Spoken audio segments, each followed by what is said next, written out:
Okay. Speaking of catching up, last week in multiple court cases, Elon Musk, well, let's go back 3 weeks. Who is in charge of DOGE? The Trump spokeswoman, I can't remember her name, at the podium. Yes, says, we know who's in charge of DOGE, but we're not at liberty to tell you from this podium. We'll tell you in private. And then, and everybody thinks it's Elon Musk because Elon Musk has been delivering a report to the president in front of all the cabinet members at the cabinet meeting about DOGE. So he just seems to be some random guy who picked up on the DOGE newsletter and said, let me be the one to deliver all the info. It's on the DOGE newsletter. So then they said it was a woman from, I can't remember, some lobbyist or executive. She was in charge of DOGE. And when she was reached when she was reached on the phone on vacation in Mexico, she's like, oh, I didn't realize this was public. That she was in charge of DOGE. Sounds sort of like she didn't know. I think she was on the set of the next White Lotus shooting or something like that. And so then during the State of the Union, and then there's court cases where judges are saying, hey, Elon Musk has not been confirmed by the Senate. He's not been vetted. He's not a government employee. How can he be in charge of DOGE? And in the court cases, the government is saying, oh, he's not in charge of DOGE. He's just hanging around a lot. And then Trump on Tuesday night during the almost State of the Union says, Elon Musk is in charge of DOGE. and surely to be brought up in court cases. And then, this is just insanity. He then says, this is yesterday. This is what he says. Number 2, this. 1 second. He basically tries to walk back, but can only do it halfway, it appears. Go ahead. I want the cabinet members to keep good people. I don't want to see a big cut where a lot of good people are cut. I want the cabinet members to keep the good people, and the people that aren't doing a good job, that are unreliable, don't show up to work, etc. Those people can be cut. So I had a meeting and I said, I want the cabinet members go first, keep all the people you want, everybody that you need. And it would be better if they were there for 2 years instead of 2 weeks, because in 2 years they'll know the people better. But I want them to do the best job they can. When we have good people, that's precious. That's very important. And we want them to keep the good people.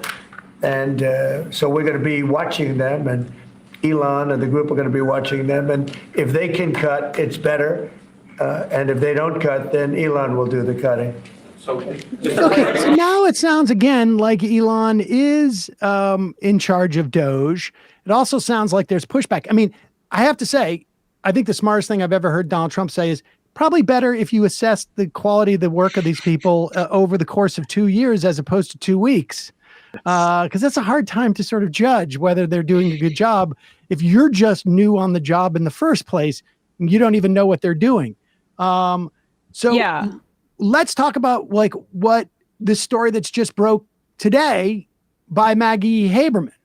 Yeah. So on Wednesday night, he called a cabinet meeting, and kind of a rushed cabinet meeting, and gets everybody plus Elon Musk into the White House on Thursday.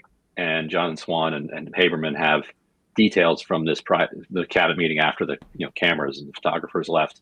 And that's what Trump was just referring to, essentially, I guess, where he told the people in the cabinet, cut, but don't cut. And if you don't cut, then Elon and his group will cut his group. Yeah. Yeah. And that was the premise of the meeting. And Haberman and Swan can lay that out. The two kind of big kind of nuggets that are in this piece, which is a fun read, are Elon Musk going to war with Trent Duffy, the reality TV Sean star. Duffy. Sean Duffy. But Sean Duffy. Another douchey name that could have definitely been. I'm just kidding. There's many great Seans and Trents. Yes. So he was congressman, now he's transportation secretary, and he also got into it with Rubio. With Duffy, he got into it over air traffic controllers. Yep. Duffy's like, I have multiple airline crashes. Can I read this quote?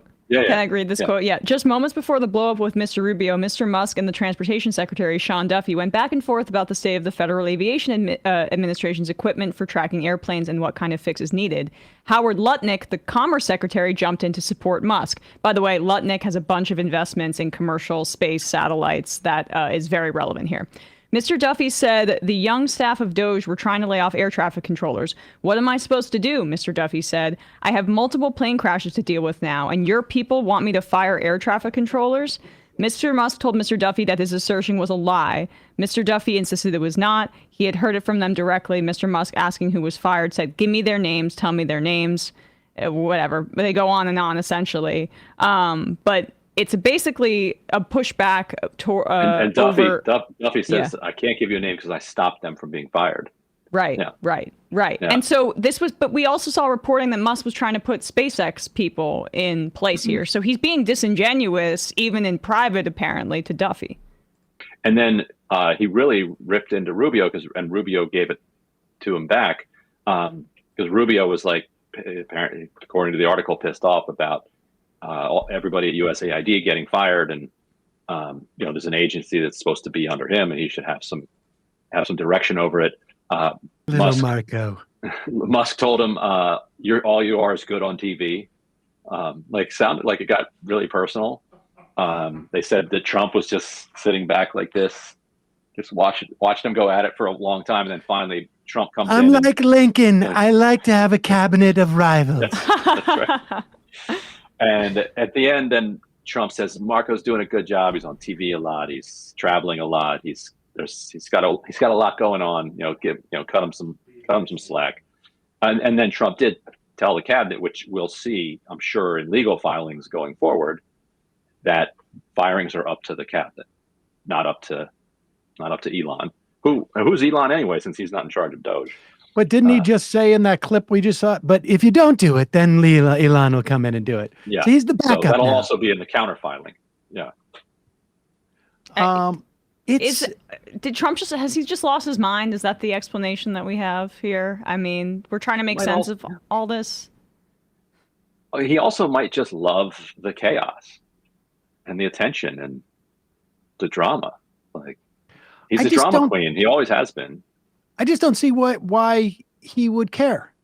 Like, I mean, I feel it seems to me that his biggest loyalty, to the extent that he has there's anything that curtailing him or anything that he's accountable to, is just he cannot afford to lose Elon Musk's sort of threat over the legislative branch to unleash unlimited money. That to me seems to me to be the only thing that would ever incentivize or disincentivize Trump to do anything, because with that, he is unaccountable on in every possible way. It's an unprecedented level of power to have over your own party, to have a very credible threat of several $1 million getting dropped on you for any deviation. Yeah. I mean, let me ask you about that budget resolution that was now 2 weeks ago. But my sense was that nobody thought that budget resolution would pass, that it was just going to be too difficult. And we saw the implication of Elon Musk's money right there, it seems to me. Yeah. Yeah. Trump made a couple calls and ended up with only Thomas Massie opposed to it. And he's his own guy. Like he's like a Ron Paul type. And yeah, all the rest of them got in line. It was people on the Hill were surprised. At one point, Mike Johnson even called off the vote and sent everybody home. Like, that's how dead in the water it was. But yes, people are like, wait, do I really want to, is he really going to spend $5 million on me? And why turn off my Twitter account? Yeah. Hey, folks, don't forget to hit the subscribe button and check out our daily show. We do it every day at 12 p.m. Eastern for about 2.5 hours. We even take phone calls. You should check that out.